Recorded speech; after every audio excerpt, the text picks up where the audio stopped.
Hey everyone. Thank you so much for being here. It is officially summer here in the Northeast US, and I am so thrilled about it, although I'd be more thrilled if it actually felt like summer. I remember a year ago we were blasting the AC by early June, and this year we've barely needed it because it's been so cold. Anyways, enough about the weather. We're also getting into the testing stage of my brand new period quiz and first of its kind membership, the Fix Your Period Collective. And the plan is to launch it in September, for real this time. We have had lots of technological issues with this membership, but it is going to be totally amazing and truly a game changer. Also, don't forget this podcast is now on YouTube, so head on over there if you want to see this conversation on video instead. So today I am chatting with Katie Beecher. She's a licensed professional counselor and medical and emotional intuitive with over 30 years of experience. Katie's profound personal story began when she was a teenager and has led her to become a leading authority in the field of medical intuition. In this episode, Katie takes us on a journey of discovery as we explore what it means to be a medical intuitive and how we all have the potential to tap into these abilities.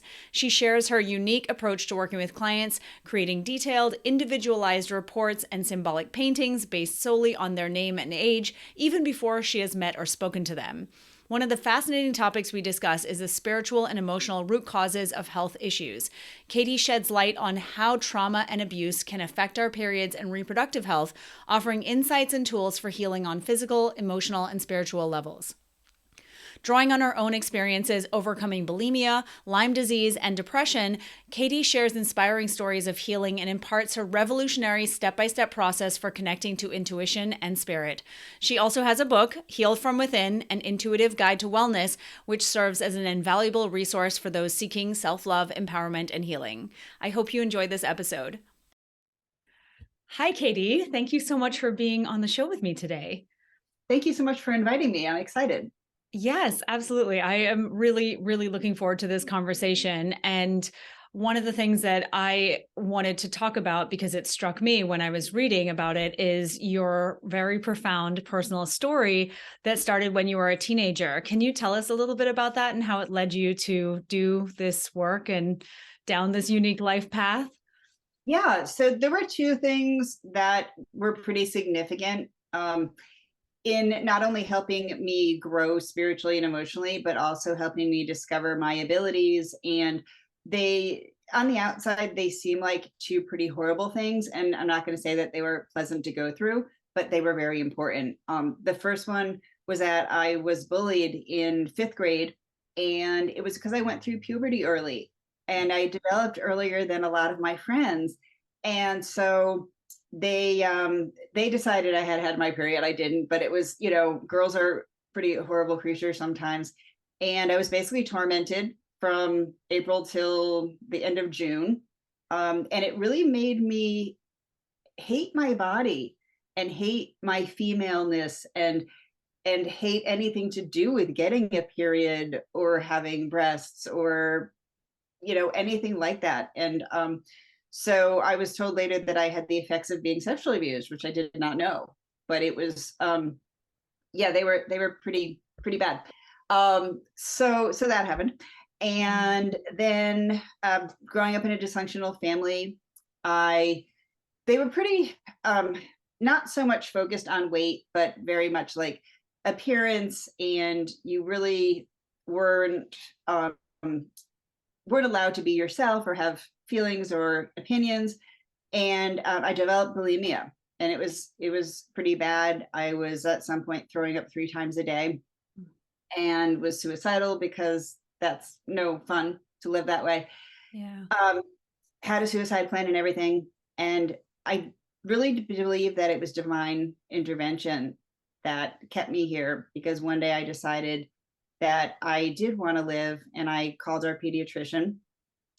I had never told anybody what I was doing, still didn't tell my parents.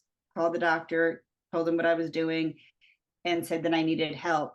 And he recommended a Jungian psychologist. And for people who don't know about Carl Jung, he talked about all the things people are talking about today in terms of the mind body connection and intuition.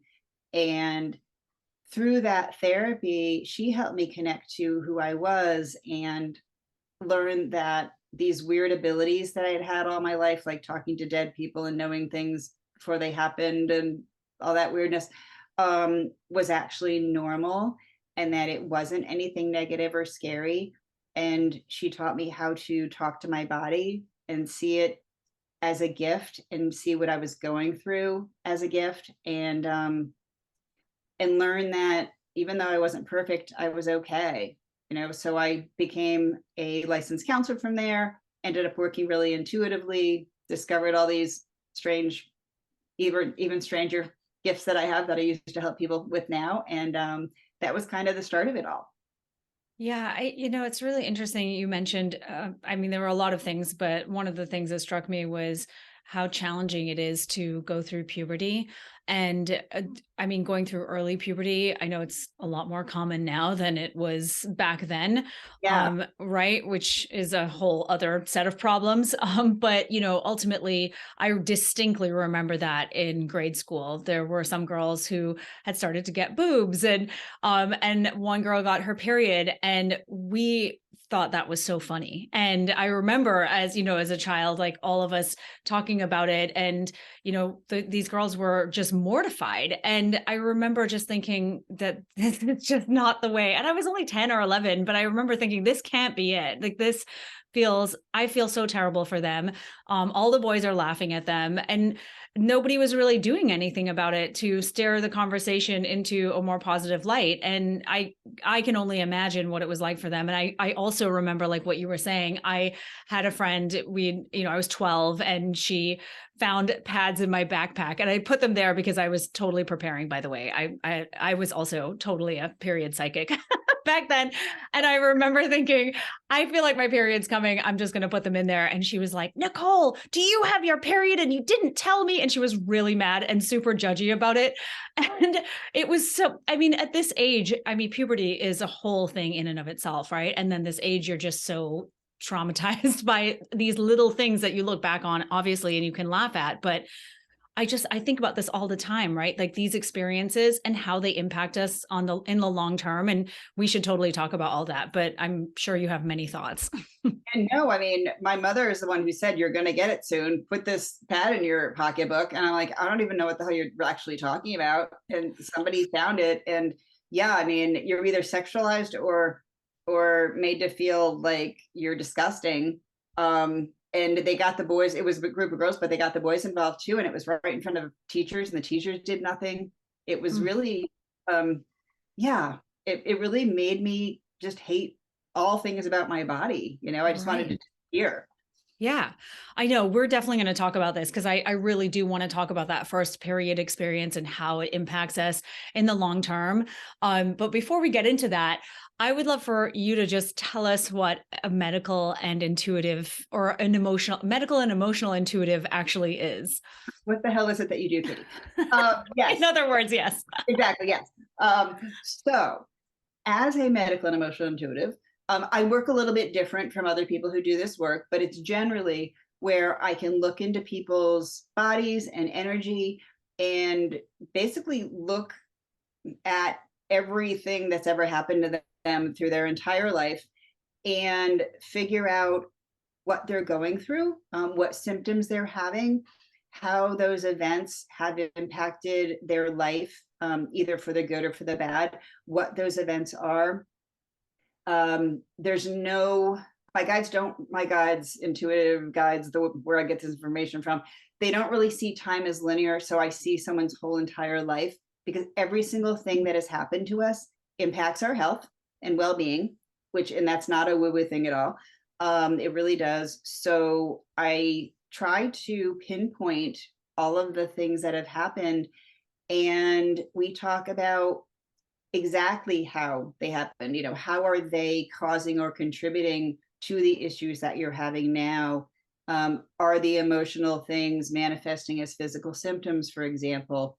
How can you pinpoint what you want to work on, whether it's physical health or emotional, or learning more about intuition, or improving relationships, or your life path and career? What kinds of things do you want to look at, and how can we take steps towards being your most authentic self and achieving what you want and you need. The way that I work is just with a name and age. I create a 4-page report that's very extensive, and I create intuitive soul paintings. I happen to have one here. I'm going to cover up the name, but this is just one example. They're all like incredibly different, and they can be figures or animals or plants, and they're a symbolic representation of someone's body and energy and life. And I'm able to get more and different kinds of information, through the colors and symbols and things, and it just helps give people more insight into what's going on in their life. I just love this so much. And for anyone who is listening to the podcast and not watching the video, Katie actually held up one of her paintings. So now you have to go to YouTube and look at the video if you want to see that. But I was actually in New York City last night. I live in Connecticut, and I went to see Andrew Huberman, who is a neuroscientist, and he was talking about this exact thing. He was talking about the nervous system and how it's just like a collection of all of our experiences, and it's responding to all of those. And so for anyone who might not think that what you're talking about is science-based or rooted in science, it actually really is, right? I mean, it's really just about how our nervous system is responding to experiences throughout our lives, isn't it? Absolutely. Yeah. And it's even, even quantum physics, which is a proven thing, it's really about being connected to each other's energy, and even not really recognizing linear time, and just being able to pick up on what's going on in the world, no matter where we are. So a lot of this, I feel, is tuned into that and has a scientific basis. For sure. And so do you feel like everyone has these abilities? Because you were talking earlier about, seeing dead people and communicating with them and things like that. I mean, I know that, I don't know whether everyone has that or not, but I feel like we all have that intuition somewhere buried in there, right?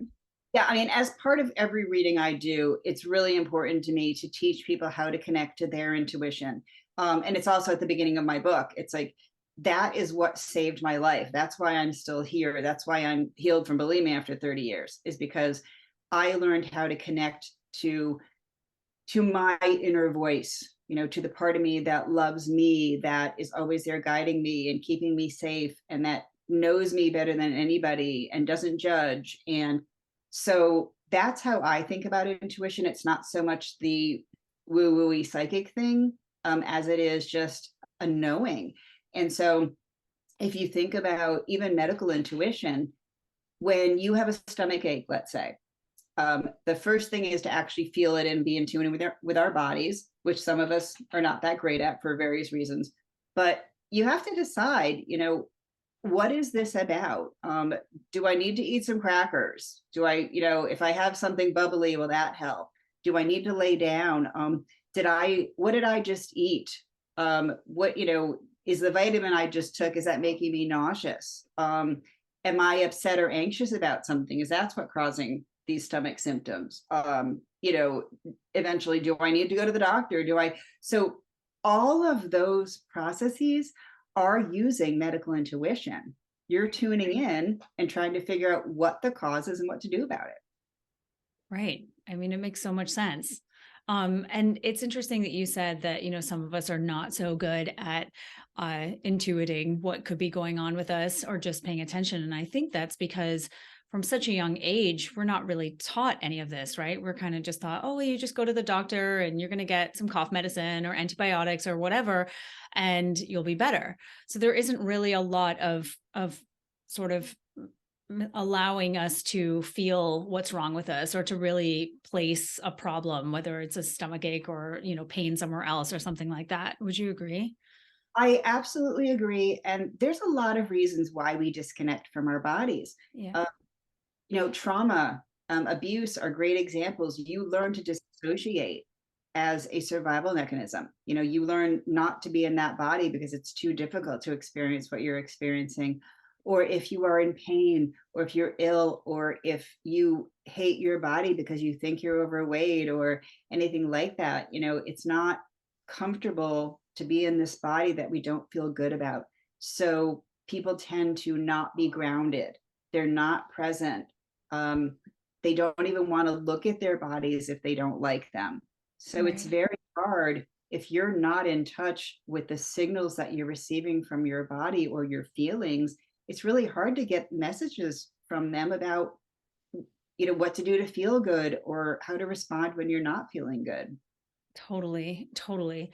And, since this is the period party and we talk about women's health all day, every day, can we discuss that, the spiritual and emotional root causes for health issues, especially for those associated with our reproductive organs, Yeah, the second chakra organs? absolutely. So, Yeah. yeah, and in my book, all the chakras are very detailed. There's tons of stuff about this, and about every chakra. But I find that the second chakra, so for people who don't know what chakras are, they're energy centers in the body that have physical and emotional and spiritual characteristics attached to them. So the second chakra is in the area, of the hips, the reproductive area. And spiritually, it has to do with relationships, male and female energy, creativity, life purpose and career, and then also, money versus relationships. So a lot of kind of emotionally charged stuff. And it's being the second chakra. The first one is just basic survival, trust and survival, and whether you can exist or not, and be safe. So it's kind of the second one up from there. So it's a pretty important chakra. And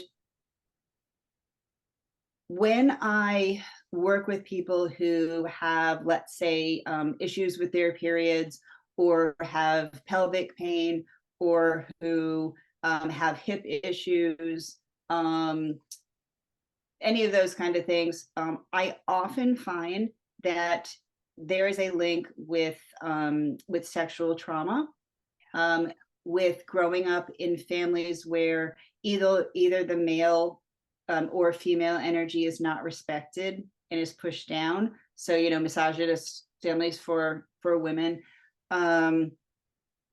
It's people who maybe don't feel comfortable with their sexuality, who don't really know how to express themselves sexually, who maybe grew up in families where it wasn't okay to talk about that, or to even, wear, if you wore a shirt with, little spaghetti straps, you were criticized for being a whore or something, or, words are very damaging. Yeah. It's an incredibly strong chakra, and almost every woman that I work with has some issues there in some way. Same. Right? Oh yes, Obviously. and even like fertility, Yeah. um, fertility is so impacted by how we feel about our relationships, and do we feel like we are strong women? Do we feel like we're going to repeat the generational mistakes and patterns of the past? So many, just so many things. And even I deal a lot with hypermobility, which is a whole separate subject, but a lot of that is flexibility that impacts our hips and pelvic pain and stuff. So a lot of it gets down to feeling very rigid and having to be in control a lot. So there's a lot of tension in that second chakra. Right. And all of this manifests as physical and emotional symptoms. Right. And so, to go a little bit deeper, what have you seen over the years with regard to trauma and abuse affecting our periods and reproductive health? Have you seen like really specific period related problems? Or is it just sort of like a wide range of things? Um, with the people, I mean, people come to me for all different kinds of issues. So I do see a wide variety of things. However, having said that, I often, really, really, really often, if my guides pick up like PCOS, so polycystic ovary syndrome, or fibroids, or endometriosis, or problems with periods and things like that, if somebody has not been through some kind of abuse or trauma, I am incredibly surprised. Yes. It's there's always some sort of link, even if it is growing up in a family, like I said, where they don't feel like women are appreciated, or where they saw their mothers kind of hiding themselves or not asserting themselves, and kind of letting the father take control, not feeling empowered. It can be really subtle, or it can be quite overt. And the second chakra is often linked. All the chakras are linked in some way, but I find a huge relationship between issues there and issues in the fifth chakra, which is about self-expression. So, because if you can't express yourself and get your words out, then it's very hard to feel empowered. I actually have a weird ovarian uterus story, if you'd like to hear that. By all means, yes. Okay, great. It's in my book, but so my family and I were going through a lot of really, really difficult, stressful things, and I had been an artist, full-time artist, in addition to doing this work, and I was in shows and museums and whatever, all that kind of fun stuff. So when we started having these issues, I really let anxiety take over, and I stopped painting because I didn't feel creative, and I just kind of stopped taking care of myself and all that. I started to have very, very severe abdominal pain. Right. And it was like excruciating. It would take me out for days. I didn't know when it was going to stop, whatever, but it was, no amount of painkiller except something like Oxy would take care of it. And for obvious reasons, I didn't want to go there. A million tests, a million scans, and had a few surgeries to kind of look for things, found a weird cancerous tumor, but that wasn't the cause of the pain. So, so it was different. I'd had my kids, and my gynecologist finally said, something feels weird about your uterus. I don't know what it is, but we're finally feeling something after 8 million scans. So I was just like, all right, I'm done. After a year and a half of this, I've had enough. So get out of the surgery. And she said, well, I had to take one of your ovaries also, because the plan was to just take the uterus. And she said, I've never seen anything like this. And I'm thinking, yeah, because it's me. She said that my fallopian tube had wrapped itself around my uterus and was stuck there and was basically choking it off. What? Yeah, I know. It was really weird. And I know, I was like, okay. And then when she said that, I said, oh, I know exactly what that is. And she's looking at me like, you really are a freak. But I knew the uterus is the center of creativity. It's creativity, symbolized. It's where new life comes from. And I had stopped painting, and I had stopped doing anything creative. I cut that part of myself off. So my body was basically expressing that lack of creativity and that lack of intuitive connection with this physical symptom that literally cut off my creativity. So weird second chakra story. I have seen this so many times from women over the years talking about obviously not that. I've not seen a fallopian tube wrapping around a uterus. That's a first for me. I'm sure you've probably heard that many times. Like, what? Yes, right. But I've really seen this sort of manifestation of all manner of period-related, pelvic-related problems due to this inability to express yourself, like you said, or express yourself creatively or artistically, especially if you had done it before and then you stopped doing it. And I imagine it shows up in different ways as well. It's not necessarily just there, but yeah. And maybe it's the work that I do and I just see it all the time, but it really is incredible. I've definitely seen that. Yeah. Right. And it's important that people really pay attention to what symptoms they're having and take a look at everything going on in their life. And then, because it's not always obvious. I work with a lot of people who come for physical symptoms and they just want me to tell them an herb or tell them a thing or whatever. And I'm like, yeah, but what about what my guides picked up about, the relationship that's making you really unhappy and that you hate and that you don't have a voice and they're like, well, when I feel better, I'll leave.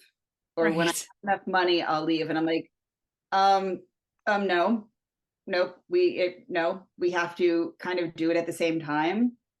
Because unless you deal with that emotional and spiritual situation, you are not going to heal. It's not going to happen. So let's see where we can start. It's not going to happen overnight. Let's see where we can start. And so, what has happened in situations like that? Usually, I know that obviously that's like a big long term commitment to make a decision to leave your partner, your spouse, and completely start over so that you can start to feel better.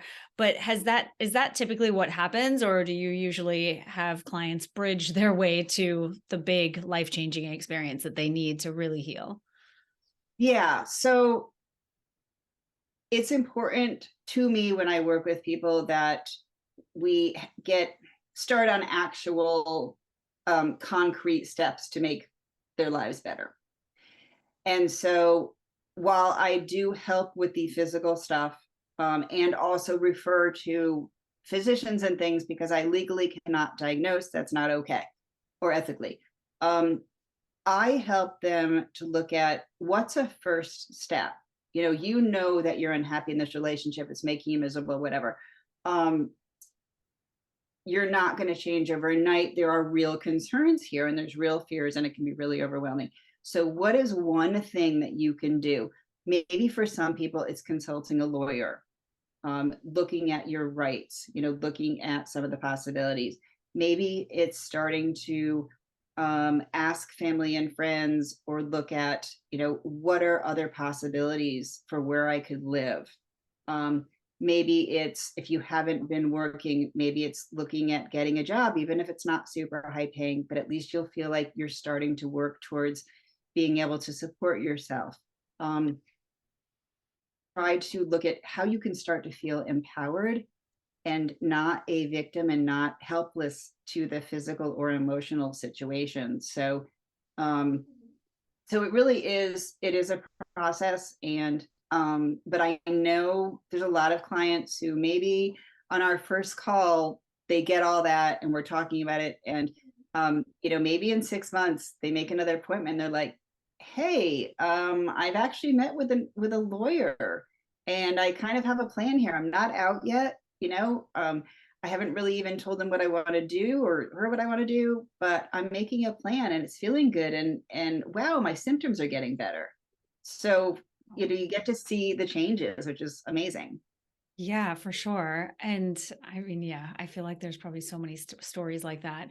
I did want to come back to what we were talking about puberty, because I do feel like that's something that we should discuss a little bit more, just because of your experience and that of what I see so often. As part of the process of working with me, I usually have women tell me about their first period story, so that I can just understand what their experience of puberty and those first few years of periods were like for them. And oftentimes, these stories are quite traumatic. And those women, many years later, they have, multiple menstrual related problems, right? And they also have not forgotten the impact it had on their psyche. And so now they've developed all of these period problems. And I'm not saying that that's going to be the case for everyone by any means, but they develop into more serious issues and they've really struggled. Can you just talk about this? Because I feel like it builds on what you were saying earlier about having these really negative experiences with your body and then coming to just like cut off that part of yourself. Right, right. I mean, I feel good about the fact that um, that my mom was able to talk to me about the experience, and she was a nurse and stuff, but to talk about kind of, this is what's happening with your body. This is, we had nursing books all over the place. So she's like, you can read about it. We can talk about it. She gave me a pair of earrings when I got my period, which was kind of nice. She had no idea. I did not tell them what I was going through at school. I was too ashamed. I was too embarrassed. I felt like a loser. So I didn't tell anybody.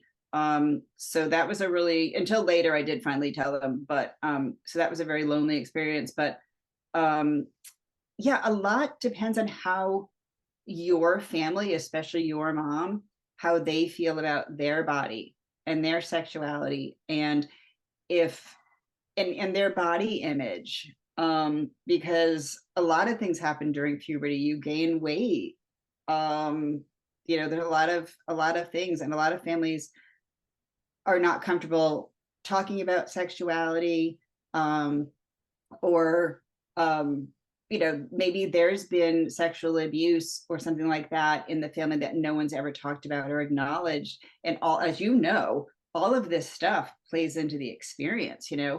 um so I think having a healthier experience starts with being able to just talk about your body and your feelings and not feeling a sense of shame.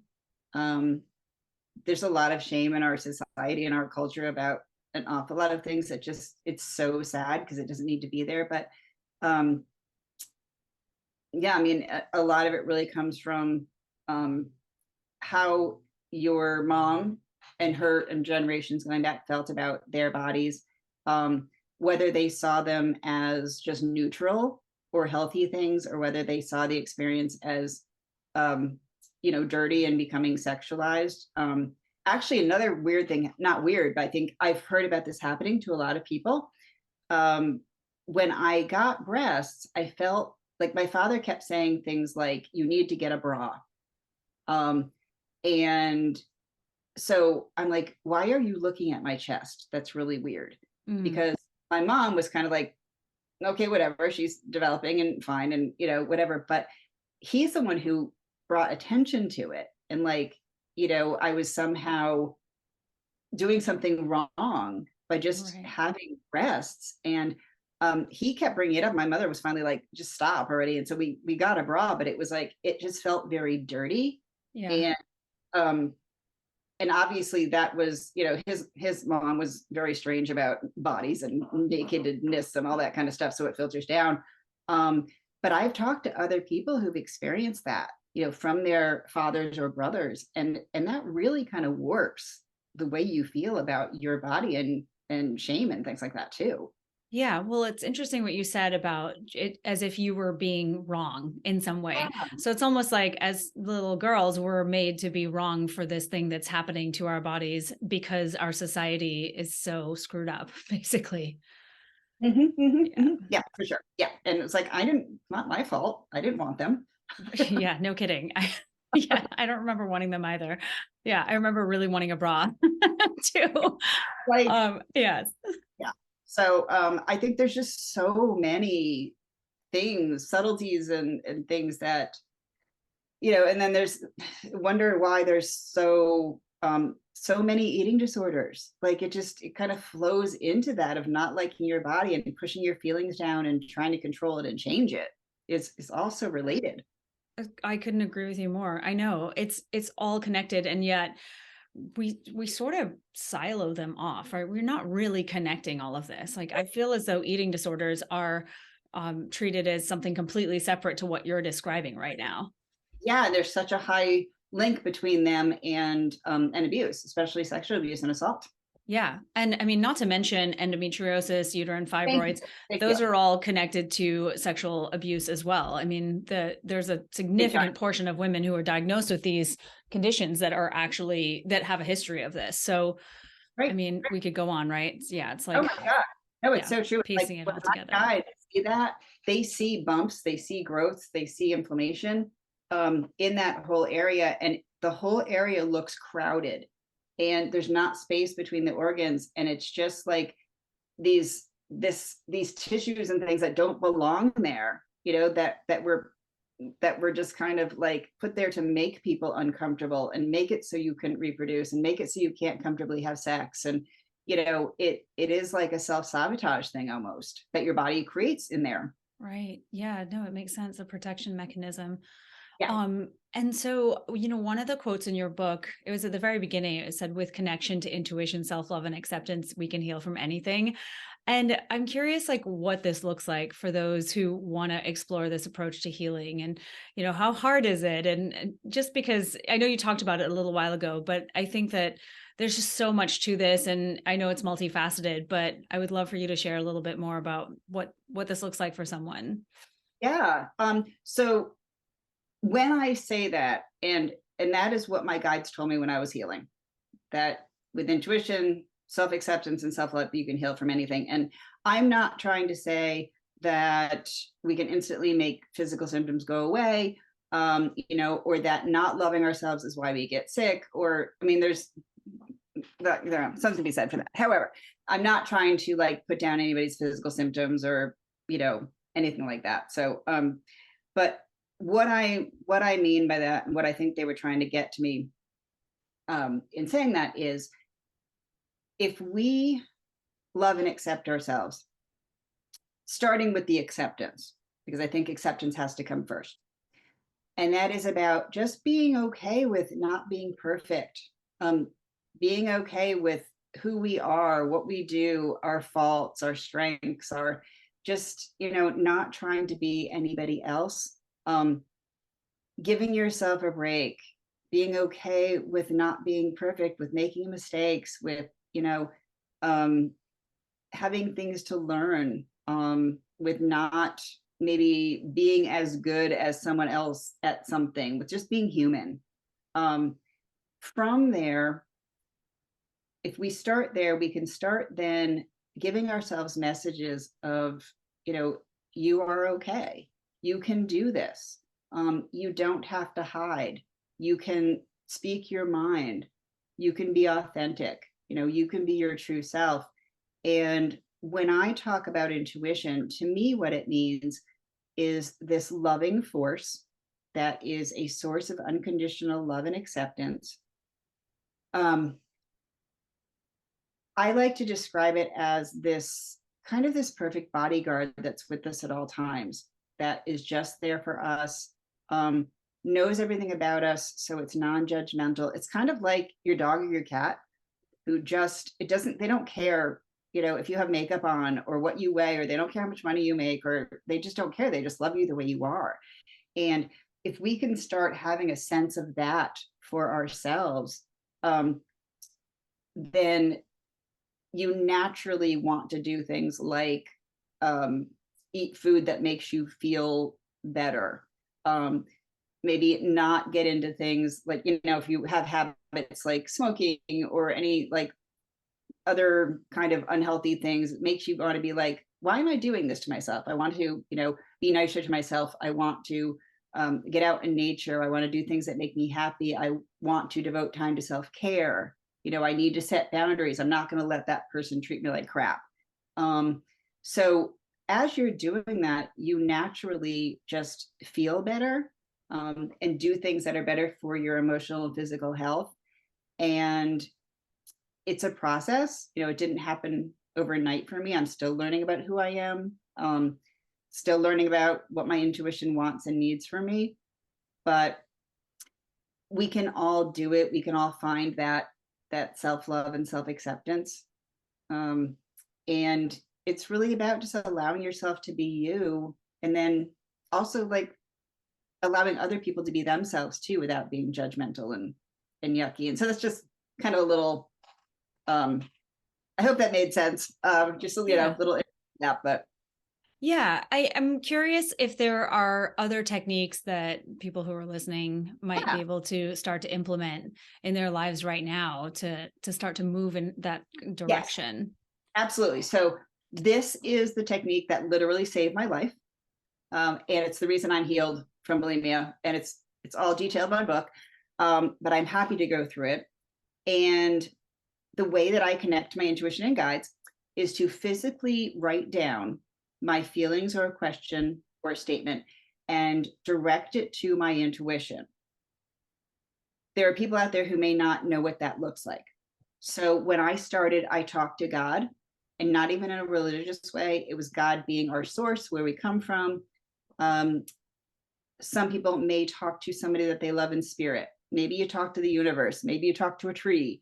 Maybe you talk to your concept of a higher power, but just some kind of loving entity that feels loving to you.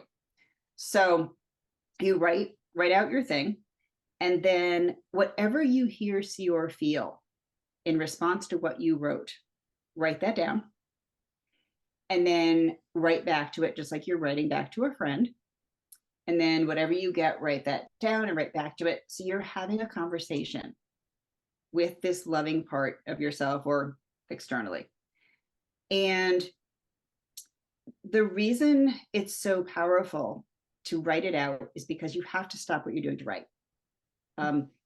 When you're walking around, you're thinking about all kinds of things and getting very distracted. But when you sit down and you're looking at a piece of paper and you're writing it, you're very focused on what you're feeling, what you're hearing, what you want to talk about. It really like makes you present and mindful. I call it a mindfulness meditation. It's very grounding because you're using your body to write, so it brings you into your body. Um, it's it's really life transforming, and you can do it for 5 minutes, you can do it for 20 minutes. So sometimes I will just say, do you have anything to tell me? Keep it really open. Sometimes I'll ask a question about, like, should I take this supplement, or an opportunity or whatever. There's no limit. Oftentimes I'll just start writing, like I'm writing to a friend, because there's something on my mind, I'm not quite sure what it is.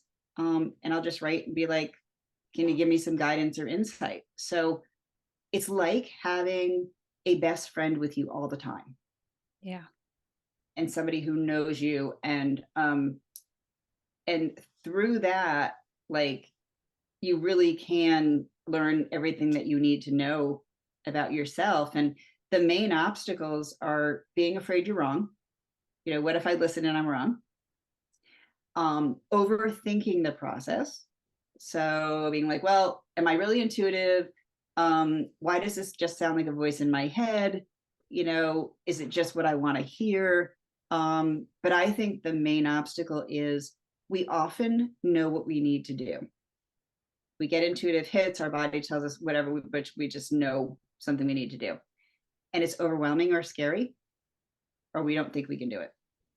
So we think that if we listen to our intuition, we automatically just instantly have to do the thing. So when that doesn't happen, we push it down. And then we get more symptoms and more unhappiness and everything. So what I recommend to people is, if the information you are getting is resonating, don't worry about if it's from you, if it's from a tree, if it's from your intuition. Just don't worry about it. If it feels good, cool. And then say thank you. And then if you're getting resistance to it, if you're feeling fear, if you're, you can then ask, why am I afraid of this? Why am I resistant? You can ask, can you tell me a first step? Can you tell me how I can get started? And you can ask, like, how is this maybe getting in my way? Have a dialogue about the whole thing. But know that you have a choice, and also know that if that's too overwhelming for you at that time, you can also say, I can't deal with this right this very minute. I hear you. I get it, but I have to table this for tomorrow. I promise I will pick it up, but I can't do it right now. And then at least you're allowing the information. So, so helpful. And like you said, I feel as though the natural inclination is to second guess it and question yourself and all of that Right. stuff. Yeah, it totally makes sense. As you were saying it, it's funny, I was thinking it as you were saying it. So yeah, for sure. I could see how that would be the first response. That was so helpful though. Is there anything that, before we wrap up, that you want to share with everyone who's listening about just about chronic illnesses and feeling like you've had this thing for so long and you kind of just don't know where to go or what to do anymore, and you feel like you've tried everything? Yes. A lot of my client base, you just described a lot of my client base. I bet. Um, so don't give up. Listen to your body, listen to you. Remember that you have hired your healthcare practitioners, natural or otherwise. They work for you. You can fire them. What they say is not gospel. And I have had people who literally looked for years and years and years without a diagnosis, without help. And we were able to figure out what was going on. Either me or, eventually working with other people or whatever, but we were able to figure it out. And a lot of the time it was people saying, I knew that was wrong. I knew it wasn't in my head. I knew it was a real thing. And they stuck to that, even though it was really, really hard and frustrating and exhausting. And sometimes it was what they thought it was. Sometimes it was something totally different. But don't give up. And also try to remember that you are not your illness, that you are a person who happens to be having these symptoms. And try not to let it take over. Health anxiety is very real and it can take over our lives. And it's important to know that while this is something that is deeply affecting you, you also have other aspects of your life that need to be recognized and nourished. And if, like when I found out that I had Lyme disease, I refused to use the word my in front of my symptoms. I didn't want to use the word Lyme. I took it seriously, and I dealt with it, but I wasn't Lyme disease. I was a person who happened to have it. And so it was very important to me that I keep doing the other things in my life that made me happy and do stress relief and not get totally caught up in just, this thing that was really scary. So hopefully that helps some. Yes, for sure. And so can you just share where people can find your book and find your services? Because I know you work one-on-one with people, right? Absolutely. Yeah. The easiest place to start is my website. So it's Katie Beecher, KatieBeecher, katiebeecher.com. You can order my book from there. Also, my book is available everywhere. It's on hardcover and softcover and Audible and audiobooks and all that kind of good stuff. I'm on Instagram, Katie Beecher Medical Intuitive, and Facebook. And all those are accessible from my website. And there's also a bunch of different like press and podcast interviews and things. And I'll be putting ours up eventually on my press page. So that's a really good place to start is my website. Okay, amazing. Thank you again so much, Katie. This was so insightful. I really appreciate your perspective. And I hope that everyone who's listening takes something away. And if anyone feels inclined to reach out to you, I really hope they do so that they can start to get the healing that they're looking for. So thank you again. It was absolutely my pleasure. Thank you so much. What you're doing is really important and not enough people are focusing on it. Thank you. I appreciate that. Thank you. That's a wrap. Be sure to click that subscribe button to join me for more Girl Talk Gone Menstrual in upcoming episodes. But in the meantime, check out my latest Period Party episode. And if you're looking for a deeper dive into your hormones, go ahead and take my period quiz at NicoleJardim.com/quiz.